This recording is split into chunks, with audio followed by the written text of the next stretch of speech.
Guys, అసలు నాగార్జున గారికి ఈ సినిమా ఎలా నచ్చింది? దాంతోపాటుగా డైరెక్టర్ తీసే వాళ్ళు కూడా ఏ విధంగా తీసినారు? ఒక ఫైట్ సీన్ అంటావా, బాగాలేదు. ఇంకొకటి నెక్స్ట్ వచ్చేసరికి స్టోరీ అంటావా, రొట్టగొట్టిన స్టోరీ. దాంతోపాటు డైరెక్షన్, అసలు అది ఎప్పుడో ఒక 1000 years బ్యాక్ దుబ్బాలి ఆ సినిమాని. అక్కడి నుంచి తీసుకొస్తే ఎలా ఉంటుందో ప్రస్తుతం ఆ విధంగా ఉంది సినిమా. ఎంత స్లో అయ్యా అసలు ఇది. ఒక హీరోయిన్ లేకుండానే నాగార్జున గారు ఇంత హిట్ సినిమాలు కొట్టింటారు. ఎన్ని కొట్టింటారు చెప్పండి. అట్లాంటిది ఆయన కూడా ఒక స్టోరీ సెలెక్షన్ అనేది ఈ విధంగా చేసినారని అస్సలు అనుకోలేదు కూడా. అంటే అట్లుంది సినిమా. అస్సలు వెళ్ళాలనే థాట్ కూడా మర్చిపోండి.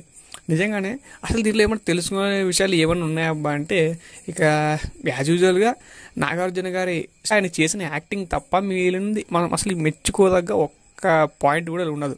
ఏదో ఒకటి రెండు బీజిఎంలో ఒకటి బాగా నచ్చినట్టు ఉన్నాయి, అంత మించి అయితే ఏం లేవు. కీరవాణి గారు కూడా ఓన్లీ రాజమౌళి గారికి మాత్రమే మంచి సాంగ్స్ పాడతారేమో తెలియదు. ఒకటి రెండు తప్పితే మినహాయిస్తే అన్నీ కూడా అవుట్డేటెడ్ అన్నట్టే ఉంటాయి. అంటే స్టోరీ ఉంది, నిమిషానికి ఒక ఫైట్, దాని తర్వాత ఎమోషన్, దాని తర్వాత ఒక సాంగ్. ఇట్లేనా? రాజమౌళి గారు కూడా ఒకప్పుడు చెప్పాడు వ్యూస్ కానీ ఈ విధంగా మిక్స్డ్ టాక్ వచ్చిన టైంలో ఒక ఇంటర్వ్యూ పెట్టి మరీ చెప్పారు. అంటే ఏదో ఒక హీరో ఉన్నాడు కాబట్టి ఒక ఫైట్ ఇక్కడ ఇచ్చేద్దాం, తర్వాత వచ్చేసరికి ఒక సాంగ్, అంటే ఆ హీరోకి చేసినాం కాబట్టి మళ్ళీ ఈ హీరోకి చెయ్యాలి కదా అన్నట్టు ఉండకూడదు.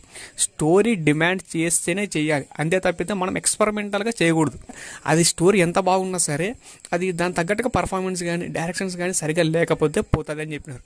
అట్లనే ఈ సినిమా కనుక హిట్ కొట్టుంటే 6 యాక్టర్స్కి మంచి బెటర్ ఫ్యూచర్ ఉండేదేమో మేబీ. అంటే నేను చెప్తున్నా, హీరోలు 3, హీరోయిన్స్ 3. సో వాళ్ళకు వాళ్ళు జంటలాగా చేసినారు. ఏందో 10 ఏళ్ళు చూసుకుంటూ ప్రేమించుకోవడం, సడన్గా ఒక నైట్ వచ్చి మాట్లాడంగానే ఒప్పేసుకుని లేచిపోవడం ఉండడం. ఏందో నాగ చైతన్య గారి యాక్టింగ్లో నాగార్జున గారు రావాలి, కానీ ఇక్కడేమో నాగార్జున గారి యాక్టింగ్లోనే నాగ చైతన్య గారు ఉట్టిపడుతున్నారు. కొన్ని సీన్స్ అట్లా కనిపించింది, అంటే కొన్ని సీన్స్ అట్లా అనిపించింది అనమాట. కొంచెం అటు ఇటుగా రొమాన్స్ ఇవన్నీ కామన్గా జరిగేది. అంటే ఎప్పటి నుంచో ఉన్నారు, ఆయన లవర్ బాయ్గానే ఉంటాడు కూడా ఇప్పుడు దాకా. ఓకే, సో ఈ సినిమాకి నేను ఇచ్చే రేటింగ్ వచ్చేసరికి 2.5 అబ్బా, అంతకుమించి ఎక్స్పెక్ట్ చేయలేం.